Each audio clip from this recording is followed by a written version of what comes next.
Alors aujourd'hui nous allons parler du lac d'Antre, qui est un lac qui mérite d'être connu et d'être vu dans le Jura, parce que c'est vraiment un lieu paisible et chargé d'histoire.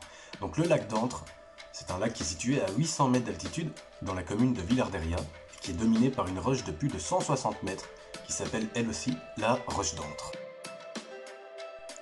Donc on va faire un petit zoom sur la carte du Jura, vous avez Lons-le-Saunier, la préfecture du département, on zoome vers Saint-Claude, on se rapproche du lac de Vouglan, on arrive vers Moiran en montagne, et là vous avez le lac d'Antre à Villard-Derriat.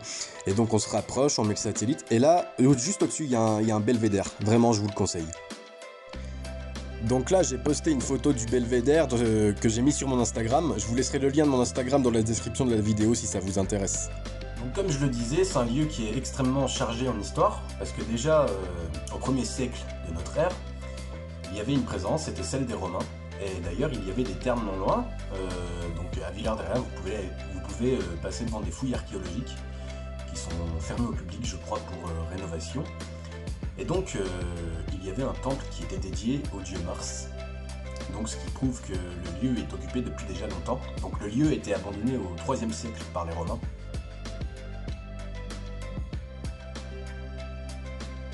Et il y a ce fait tout à fait intéressant, c'est que les archéologues ont retrouvé près du lac d'Antre des fragments d'un calendrier gaulois. Pas mal quand même, hein. Donc la particularité du lac d'Antre et son plus grand intérêt, et ce qui a été la cause de l'installation des Romains dans la région et la construction notamment de ces thermes, c'est que le lac d'Antre alimente une source souterraine qui s'appelle l'Eria.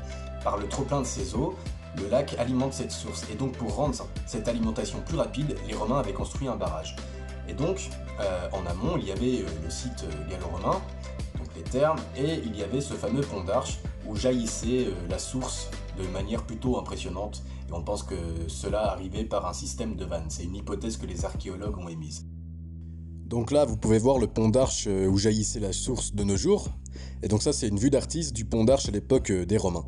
Et donc, au XVIIIe siècle, les anciens utilisaient aussi toujours cette méthode. Donc, ils avaient un système de vannes qu'ils ouvraient la nuit et qui refermaient dès le matin.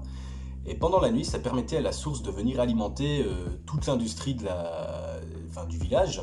Parce qu'à l'époque, il y avait pas mal d'usines, il y avait même un chemin de fer à Villars. Et donc, ça permettait à tout ce qui était hydraulique de fonctionner. Je me suis procuré une photo de la gare dans le temps, début du XXe siècle, et je suis allé sur Google Maps pour trouver une photo de la gare récemment. Donc le bâtiment lui-même n'a pas vraiment changé. Par contre, la seule différence, c'est qu'il n'y a plus la voie ferrée, mais que maintenant, c'est une route à la place qui d'ailleurs conduit aux fouilles romaines. Il faut aussi savoir que le lac d'Antre, comme je le disais au début de la vidéo, c'est un cadre naturel exceptionnel au niveau du paysage. Au sommet de la roche d'Antre, vous pouvez voir tout le massif du Jura. Et il me semble qu'avec un peu de chance, on peut apercevoir le Mont Blanc. Et donc, ce cadre magnifique a servi de décor à un film qui a plutôt bien marché, c'était Le Renard et l'Enfant. Et d'ailleurs, conseil cinématographique, vraiment, hein, je vous conseille de regarder ce film. Moi, je l'ai regardé quand j'étais au collège, en sortie scolaire. J'avais vraiment pas regretté, j'avais d'ailleurs beaucoup aimé. Vous voyez toutes les vues du lac d'Antre, depuis le belvédère, les maisons traditionnelles jurassiennes en bas. Enfin, c'est comme si vous y étiez, hein. Vraiment, je vous conseille ce film en tout cas. Je pense que la vidéo va s'arrêter ici. Je ne maîtrise pas encore tous les sujets sur le lac d'Antre, parce qu'en réalité, c'est vraiment vaste. Il y a l'histoire des Gallo-Romains à prendre en compte, plus le domaine hydrologique que je ne maîtrise absolument pas. Je pense avoir fait des erreurs au cours de cette vidéo, et si c'est le cas, je m'en excuse. Pour finir cette vidéo, je vais vous conseiller, vraiment, si vous êtes touriste, de faire le détour jusqu'au lac d'Antre. Il y a de très bonnes énergies qui circulent, et quel lieu merveilleux. Pour finir cette vidéo, maintenant, je vais vous proposer une série de photos que j'ai prises de moi-même. D'ailleurs, je vous laisserai le lien de mon Instagram en bas de la vidéo.